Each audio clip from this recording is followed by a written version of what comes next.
अब हम question number 4 का फर्स्ट पार्ट करेंगे। थर्ड का ये आपने थर्ड पार्ट होमवर्क कर लिया होगा। फोर्थ के फर्स्ट पार्ट में अगर हम बुक में पढ़ें तो उसमें लिखा है find the Fourier sine and cosine transformation of F x. अगर एफ एक्स इतने के बराबर है, ये आपको यहाँ पे एफ एक्स जो है गिवन है, ये आपको एफ एक्स गिवन है। बस इसमें कुछ खास नहीं है, बिल्कुल सिंपल सा क्वेश्चन है। फोरियर साइन जो ट्रांसफॉर्मेशन है वो अंडर रूट 2 अपॉन पाई 0 से infinity sine p x f x d x, ये आपको याद होना चाहिए। बस इसमें आप इस लिमिट को 0 से 1, 1 से 2 और 2 से इन्फिनिटी तक ब्रेक कर। 0 से 1 के बीच में जो वैल्यू है वो कितनी है, वो x है, तो आप x सब्स्टिट्यूट कर देंगे। फंक्शन x में 2 माइनस एक्स, दूसरे वाले में जब 1 से 2 है और जब 2 से आगे है तो आप जो है यहाँ पे 0 पे चले जाएंगे। तीनों वैल्यूज को सब्स्टिट्यूट करने के बाद बस अब हम इसको इंटीग्रेट कर देंगे। अब इंटीग्रेशन तो ये बहुत लंबा काम होगा, इसमें मेरे बोलने का नहीं है कि first function as it is, दूसरे का इंटीग्रेशन फर्स्ट क्या होगा, आई रेट के हिसाब से एलजेब्रिक फर्स्ट आएगा और ट्रिग्नोमेट्रिकल सेकंड आएगा।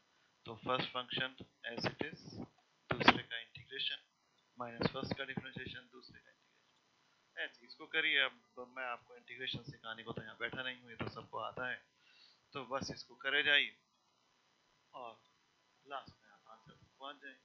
नेक्स्ट पेज पे चलिए, ये आपका आंसर है। अब फोरियर कोसाइन, बस जहाँ शुरू में साइन था वो कॉस है, इसके 3 हिस्से करिए, तीनों में आप वैल्यूज को भरिए और इंटीग्रेट कर दीजिए, आंसर आ जाएगा।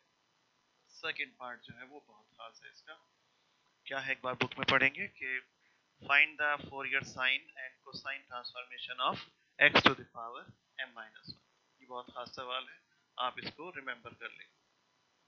Bye definition of Fourier transformation, sine और कोसाइन दोनों ही निकालने हैं।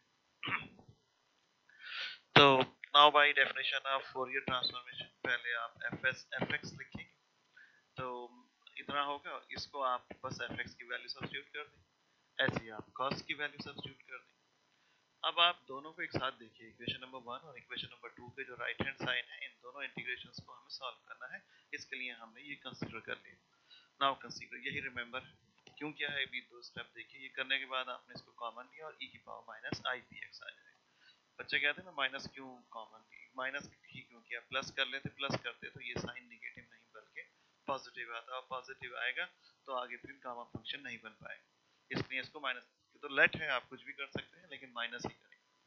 अब आप यहाँ पे ये इसके बाद आई पी एक्स को थीटा मानेंगे, डी एक्स बराबर इतना, लिमिट्स में फर्क नहीं आएगा, लिमिट वही नहीं, वैल्यूज को सब्स्टिट्यूट किया, जो कांस्टेंट टर्म में बाहर निकाले, और ये by the definition of gamma function की एग्जैक्ट डेफिनेशन ही बन गई है, ये गामा एम हो गया है।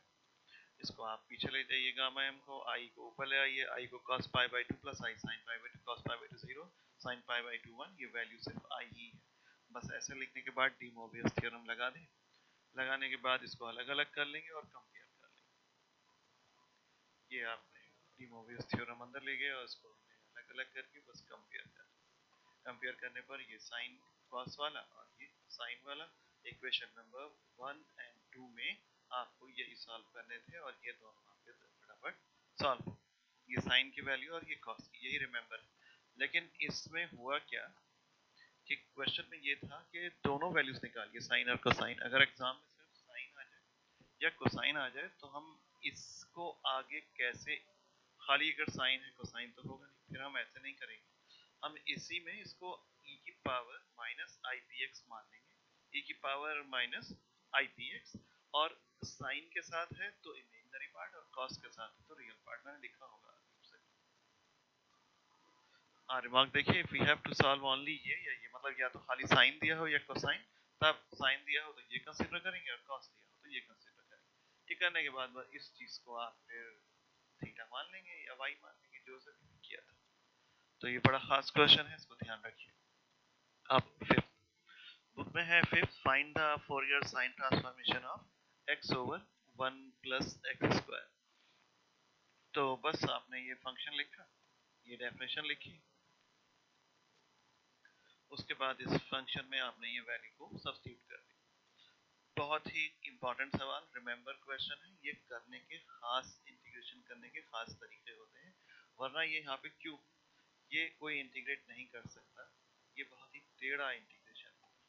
तो इसका जुगाड़ होता है। क्या जुगाड़ है? ऊपर नीचे हमने x से मल्टीप्लाई किया, x प्लस स्क्वायर प्लस 1 और माइनस 1 किया। अब x स्क्वायर प्लस 1 जो ये इतना टर्म आ गया है, इनको अलग कर लें और माइनस 1 के साथ इस पूरे को यहाँ अलग। तो x स्क्वायर प्लस 1 से कैंसिल होकर ये रह जाएगा। अब ये जो वैल्यू होती है ये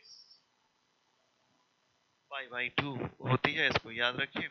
अभी क्वेश्चन भी आएगा या पीछे वाले एग्जाम्पल में भी था, कई बार हो चुका है ये। मैं आपको एक्सेक्ट भी बता दूंगा किस जगह पे है, लेकिन इसकी वैल्यू पाई बाई 2 ऐसे याद रखिए। और ये आपका ऐसे रहेगा, ये pi by 2 under root pi by 2 हो जाएगा। बस इसको आप एक बार अब डिफरेंशिएट करें with respect to p. X के आप कर भी नहीं सकते क्योंकि ये एक्स के रेस्पेक्ट में पहले ही इंटीग्रेशन हो रहा है। पी के रेस्पेक्ट में करेंगे, ठीक है, ये हो गया, इसकी वैल्यू 0 हो जाएगी। साइन का डिफरेंशिएशन क्या हो जाएगा? cos bx। और इसमें से क्योंकि आप p के रेस्पेक्ट में कर रहे हैं, x कांस्टेंट है, x एक बाहर निकल कर आएगा जो इस वाले x को कैंसिल कर देगा। ये इक्वेशन नंबर 2 आ गई। तो 2 तो आ गई, ये लगभग आपकी इक्वेशन नंबर 1 जैसी बन जानी चाहिए, 1 डैश जैसी, लेकिन या 1 जैसी ये अभी नहीं बनेगी। इसको आपको एक बार differentiating again with respect to p, आपने इसको दोबारा डिफरेंशिएट किया। दोबारा करने पर सिर्फ cos का ही होगा क्योंकि उसी में p मौजूद है, और वो क्या बन जाएगा? वो साइन बन जाएगा, साइन px। और साथ में एक और आपका x बाहर निकलेगा क्योंकि आप p के रेस्पेक्ट में कर रहे हैं, तो x कांस्टेंट। जैसे ये बाहर आया, ये equation 1 dash as it is बन गई, ये fs बार fs fx हो गई।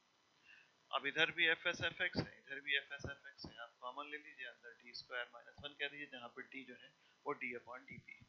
अब ये जो आया, ये आपका थर्ड सेम में जो डिफरेंशियल इक्वेशन सॉल्व करते थे, बिल्कुल वैसे ही हो गया।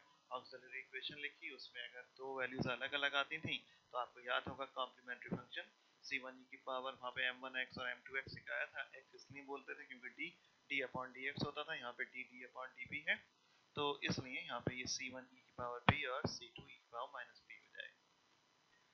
तो बस यही CF है, PI तो इसमें 0 है, तो CF प्लस PI ही आंसर होता था y का। यहाँ y नहीं है, बल्कि y की जगह पे कितना है? कहीं y की जगह पे है FS FX, तो FS FX ही इतने के बराबर हो।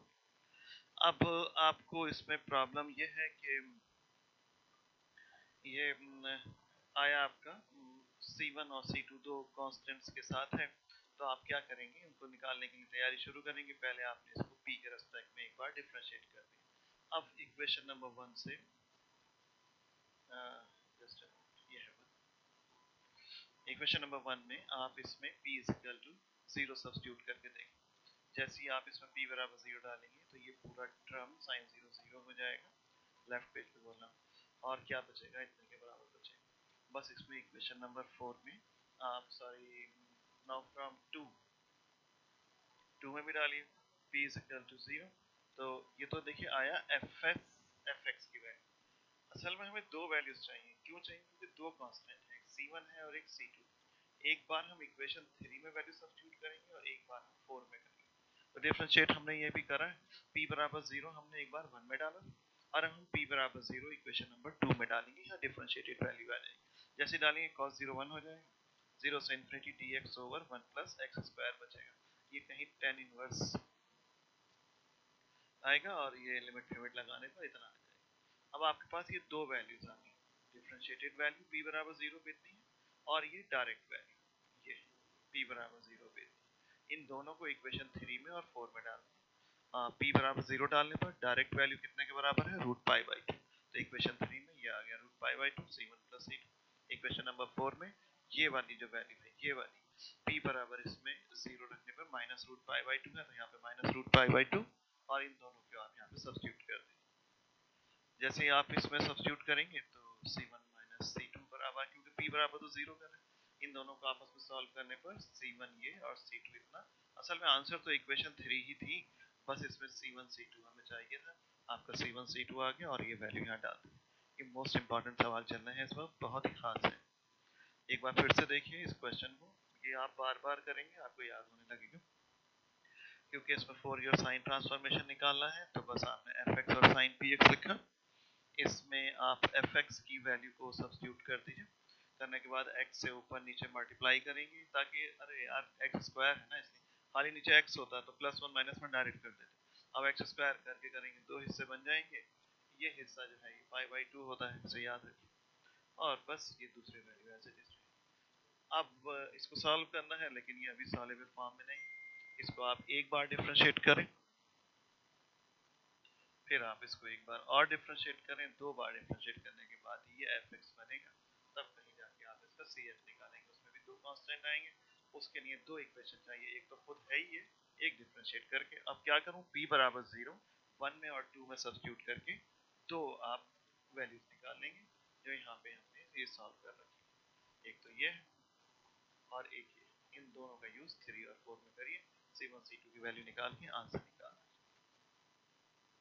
अब इसका सेकंड पार्ट देखिए, इसका क्या है, पहले बुक में पढ़ने हैं, फाइंड द कोसाइन ट्रांसफॉर्मेशन इसका निकालना है, फंक्शन की गिवन है और कोसाइन ट्रांसफॉर्मेशन का फॉर्मूला लिखा और उसमें आपने इन वैल्यूज को सब्स्टिट्यूट कर दिया, करते करते ही आपने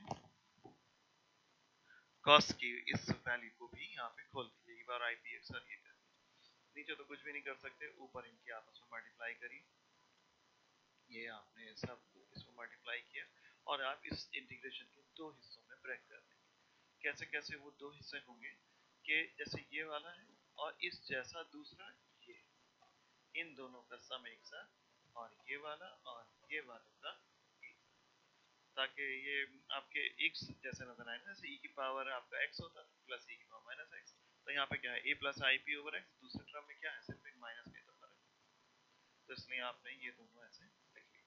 लिखने के बाद अगर आप और से देखें तो ये जो वैल्यू होती है ये sec इतनी और ये इतनी, ये डेफ इंटीग्रल का रूल होता है, इसे आप याद करें।